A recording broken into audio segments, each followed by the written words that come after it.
Hai,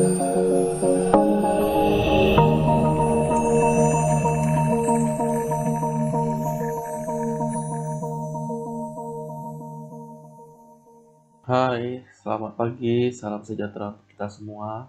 Di bagian ini, kita akan membahas pembahasan terakhir di pertemuan ketiga, yaitu pengaturan atau setting pada WordPress. Nah, sama dengan yang di sini, kita masuk ke pengaturan atau setting, di mana pertemuan selanjutnya baru kita bahas tentang post atau tulisan. Baik, untuk masuk ke setting WordPress, berarti kita harus masuk ke dashboardnya terlebih dahulu. Kemudian mengklik menu pengaturan. Nah, pengaturan salah satunya adalah pengaturan umum. Jadi, kalau saat instalasi kita mengetik tracer alumni, mau diganti, disinilah menggantinya.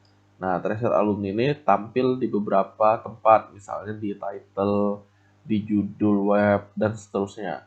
Jadi, kalau mau diubah, contoh nih, tracer alumni Atmaluhur. Silakan ditambahkan, dia otomatis. Kalian klik tombol simpan. Maka setiap yang ada kata tracer alumni nanti akan di-update. Baru nanti dia berubah. Tracer alumni Al-Luhur. Kemudian moto Anda, situs bisa diletakkan sendiri. Nah, di sini ngetakinnya slogan kampus kompetensi. Berarti kalau kita simpan, kita lihat hasilnya di sini, moto tuh atau slogan webnya bisa tampil. Nah, ini tergantung tema atau template dari masing-masing WordPress-nya yang kita gunakan. Kadang ada yang muncul, ada yang enggak, tapi rata-rata muncul. Jadi ada judul plus slogan. Kemudian ada alamat WordPress URL-nya. Sebenarnya kita bisa ganti dari sini, tapi kurang aman. Kapan kita mengganti? Sebenarnya nanti saat udah mau hosting. Oke, nanti ada pembahasan khusus tentang hosting, baru kita bahas lagi tentang ini. Agar penggantiannya menyeluruh. Nah, alamat email untuk keperluan admin, jika ngubah, katanya ini ada dikirimkan, jangan ditunggu, sebenarnya nggak ada. Kalau mau ganti alamat email, boleh juga diganti. Keanggotaan, setiap orang dapat mendaftar. Nah, jadi ceritanya gini, saya akan tunjukkan posisi di satu lagi, jadi kita nggak perlu keluar dari admin. Di browser satunya, kalau saya posisi logout, tidak ada pendaftaran. Tetapi ketika saya keanggotaannya setiap orang dapat mendaftar dengan peran default yang adalah pelanggan, kita lihat nih apa yang terjadi. Simpan. Jadi setiap orang dapat mendaftar berhubungan dengan peranan pengguna baru standar ya. Ya, cek. Reload halaman ini. Lupa sandi. Nah, sekarang sudah muncul link daftar. Di mana pendaftaran ini contoh nama pengguna. Nah, saya coba mahasiswa contohnya. Mahasiswa Atmaluhur ID. Oke, konfirmasi ya, daftar. Apa yang terjadi seperti ini? Pendaftaran selesai, silakan periksa email Anda, kemudian kunjungi halaman login. Sebenarnya kalau ditunggu emailnya pun nggak pernah datang, yang perlu dilakukan adalah menghubungi admin webnya. Kita lihat sekarang. Di pengguna, apakah benar ada yang mendaftar kayak tadi? Ya, ternyata benar, ada si mahasiswa. Kita lihat. Setiap orang dapat mendaftar dengan peran default pelanggan. Mahasiswa dengan peran default pelanggan. Nah, jadi kalau setiap orang butuh login, kalian bisa mengaktifkan itu. Kalian tinggal sunting. Nah, di sini misalnya nama pengguna mahasiswa, nama depan. Mahasiswa Atmaluhur. Nama panggilan mahasiswa, mahasiswa Atmaluhur. Situs web, ciptakan sandi. Nah, ini yang pentingnya. Ciptakan sandi mahasiswa misalnya. Setujui, sangat lemah, perbarui. Jika si admin sudah menyetujui pendaftarannya, sudah membuat password, barulah kemudian user mahasiswa tersebut dapat login di sini. Berarti mahasiswa login. Nah, dia sudah berhasil login sebagai pelanggan. Jadi, kalau mau website kita ada keanggotaannya bisa mendaftar sendiri, berarti kita perlu mengaktifkan setiap orang dapat mendaftar dan role-nya tentukan apa. Nah, bahasa, zona waktu, ini sebenarnya nggak perlu kita ubah. Waktu universal adalah 2336 kata dia. Tapi kalau kita mau menyesuaikan, berarti UTC plus 7 untuk kita. Kita coba set, simpan.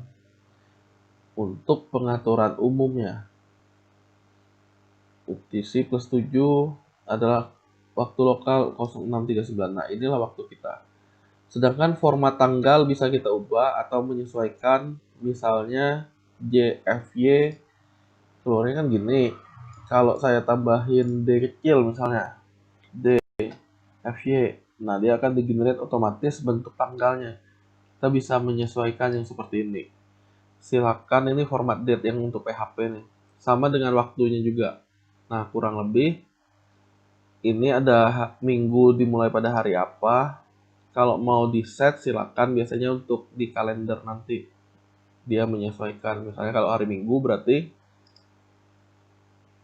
ini gambarannya Minggu, berarti mulainya yang pertama Minggu, Senin, Selasa. Tapi ini untuk kalender di WordPress-nya. Simpan kalau sudah. Itu untuk pengaturan umum. Nah, untuk pengaturan menulis sekarang. Kategori post standar adalah tak berkategori. Kenapa dibilang tak berkategori? Ceritanya seperti ini. Kalau kalian ingat, saya tidak ada memilih atau membahas kategori, tapi ada tulisan tak berkategori, tak berkategori. Karena apa? Kategori pos standarnya ditentukan adalah tak berkategori. Nah, siapa yang bisa membuat kategori ini? Seperti pembahasan peranan dari pengguna WordPress, yang bisa membuat adalah minimal editor atau administratornya.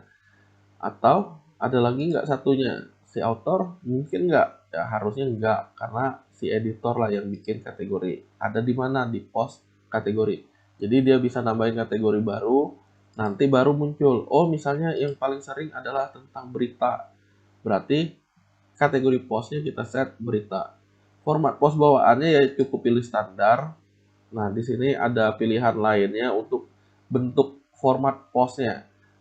Standarnya yang kita pakai blok-blok tadi, nggak usah diubah sebaiknya. Nah, ini kalau kita mau post via email, bisa otomatis nih lewat sini. Mail example, tapi kita gunakan mail google.com, misalnya nomor loginnya nim@mahasiswa.com, sandinya apa, kategorinya apa. Ada tapi-nya. Karena kita menyimpan informasi login di sini, ada kekhawatiran kurang aman, sebaiknya kita jangan gunakan, kita lewatin aja.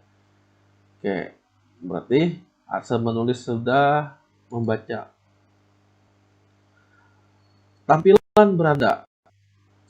Saat pengguna membaca, pengunjung website kita, apa yang terjadi? Post-post terbaru, ya benar, yang terakhir di post akan tampil di sini. Nah, akan tampil. Kenapa seperti itu? Karena diaturnya tampilan berandanya adalah post terbaru. Kalau kita mau ubah, oh tadi kan ada tulisan tentang nih, di halaman depannya selalu sama. Kita mesti ngapain? Berarti kita pilih halaman statis ini. Di berandanya tentang. Nah, contoh saya simpan. Tentangan isinya ini. Kalau saya buka halaman beranda halaman utama, saat saya membuka halaman beranda, yang ditampilkan adalah halaman tentang itu. Oke, dia bersifatnya statis kalau kita ganti. Tapi kalau biasanya sih kita maunya format post terbaru. Halaman statis ini misalnya di company profile boleh, nggak berubah-ubah. Halaman blog menampilkan paling banyak 10 post. Jadi ceritanya saat kita membuka halaman atau beranda dari web kita, set preview, paling banyak tampilnya post 10. Kalau udah lebih dari 10 gimana? Dia akan ada tulisan page-nya, page 1, page 2, atau ke previous post tulisannya. Nah, umpan indikasi ini RSS-nya bisa menampilkan 10. Jadi kalau website lain mau ngambil info dari web kita, dia nampilnya 10 objek RSS-nya. Bisa feed-nya apa? ringkasan atau teks menu. Bagusnya sih ringkasan nanti. Tapi ini kalau sudah ada web lain yang menggunakan info dari web kita, ibaratnya web berita lain.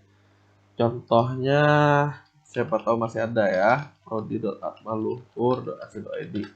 Lomba uji kompetensi, poster baru, komentar terbaru.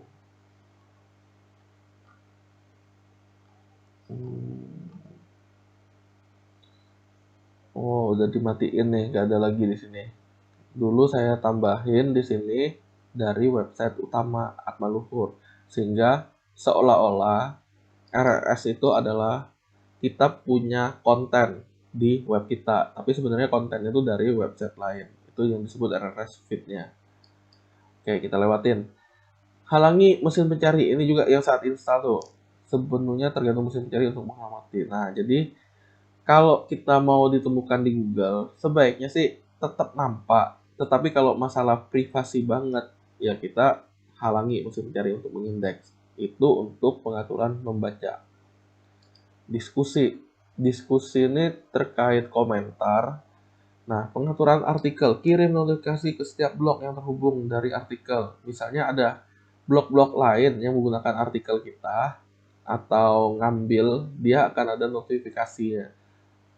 Ping balik, ya ini sebenarnya pengaturan ini nggak perlu diatur. Kalau kalian mau ngatur pun nggak masalah, jangan takut salah. Penulis harus menulis alamat email. Nah, jadi kalau kalian yang jejak komen kemarin, nulis nama, email, ya inilah salah satu pengaturannya. Kemudian, pengguna harus terdaftar. Ada yang nanya, Pak, kok saya harus mesti login dulu baru ini? Ya, dia harus terdaftar dan masuk log untuk berkomentar. Ya, dia pengaturannya di sini nih. Jadi, kalau dia mau komen, ini posisi mahasiswa login, saya keluar misalnya. Kembali ke tracer alumni. Posisinya ini nggak ada yang login nih. Kita lihat, tak ada komentar kan? Nah, komentar, nama, email. Hore, misalnya ada yang komen, selamat ya atas pencapaiannya. Nah, pura-puranya gitu kan. Yang komen mahasiswa misalnya. Email mahasiswa. mahasiswa@atmaluhur.ac.id. https www.maluhur.ac.id. Pura-puranya ada apa kemarin tuh, backlinknya ref isd atmaluhur https www. Nah, kita lihat nih, ini gambaran tugas komennya kalian kemarin. Kira-kira apa yang terjadi kalau kita simpan? Artinya di web ini kita bisa lihat terus komen kita.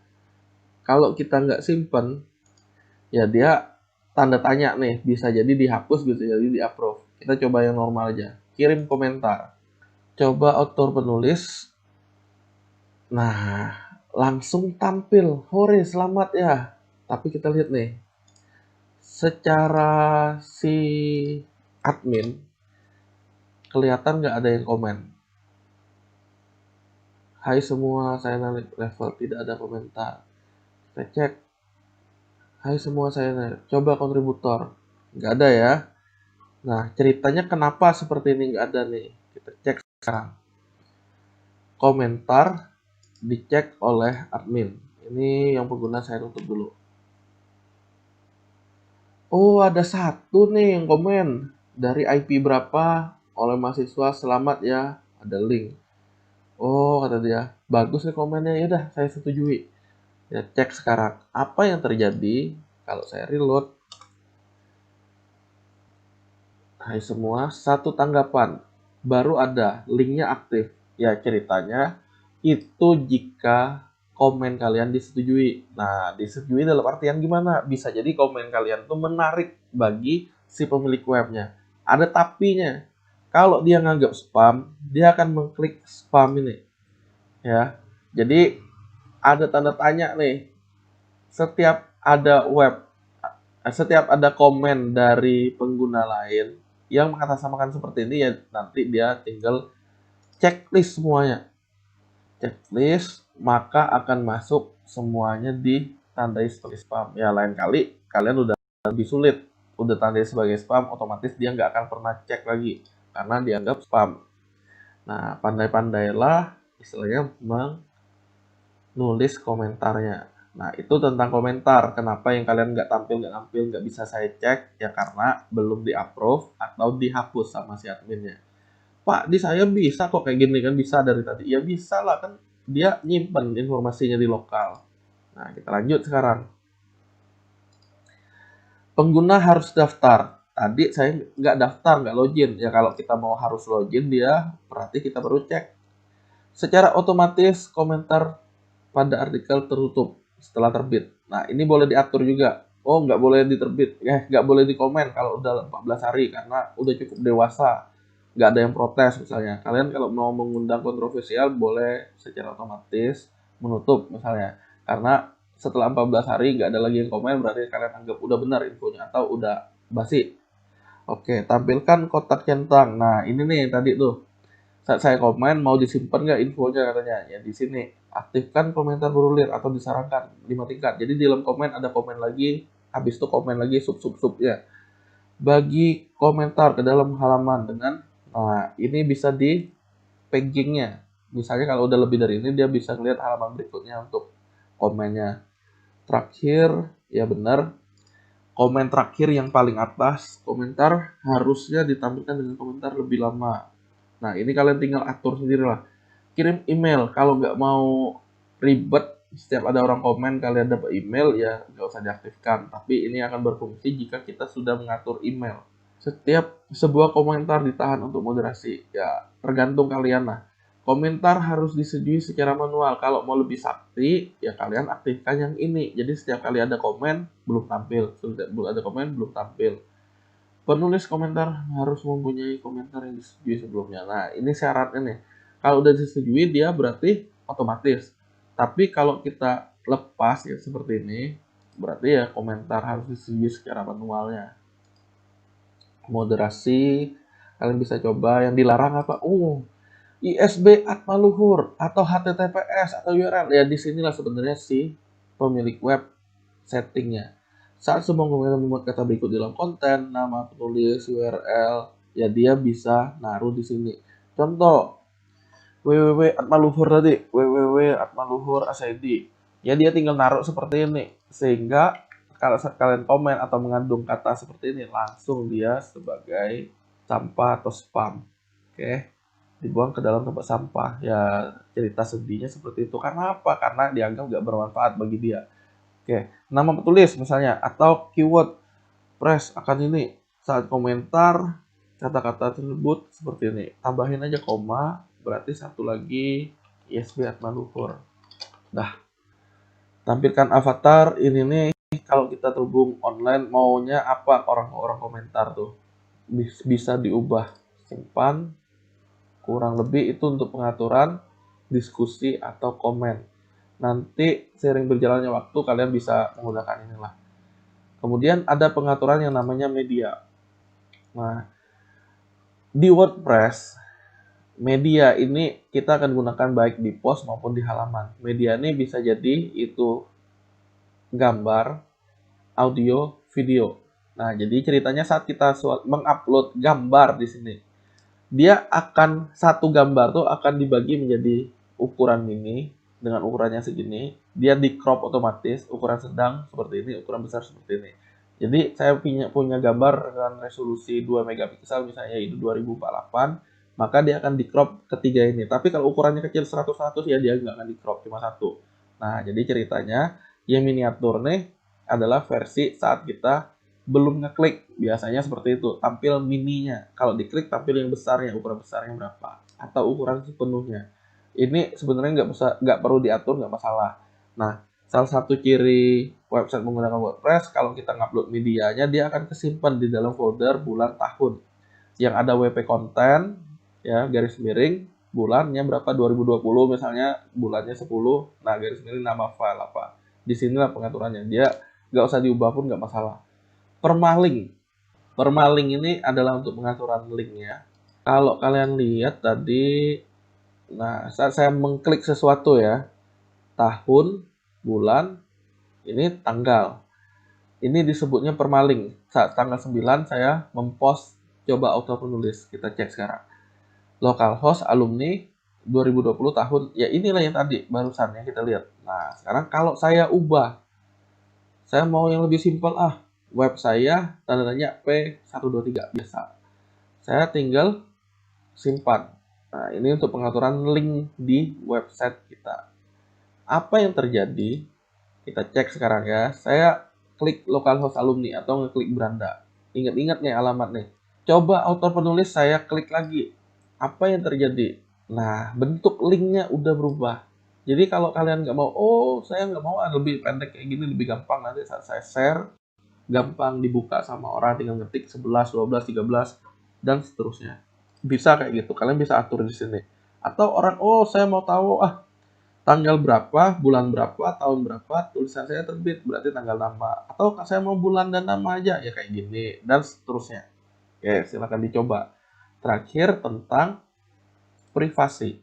Ubah halaman kebijakan privasi. Kebijakan privasi. Gunakan halaman ini. Ya, sebenarnya halaman privasi ini, hukum privasi nasional dan internasional harus membuat. Salah satunya penggunaan cookies katanya. Halaman baru serta ini. Jadi dia akan menambahkan halaman baru kebijakan privasi. Ciptakan halaman baru. Gunakan halaman ini. Ya, intinya kalian bisa menggunakan atau tidak. Website-website profesional biasanya menggunakan halaman ini. Siapa kami? Alamat kami adalah ini. Data pribadi yang kumpulkan apa? Begini-begini. Media, formulir. Ya, ini pernyataan privasi default ya. Jadi, kalau mau dipakai silakan, nggak pun nggak masalah. Alamat IP, intinya jangan sampai orang menuntut website kita karena sesuatu hal kemudian. Nah, kurang lebih itulah untuk pembahasan materi pertemuan ketiga bagian terakhir tentang pengaturan. Selanjutnya kalian silakan coba-coba ya. Terima kasih.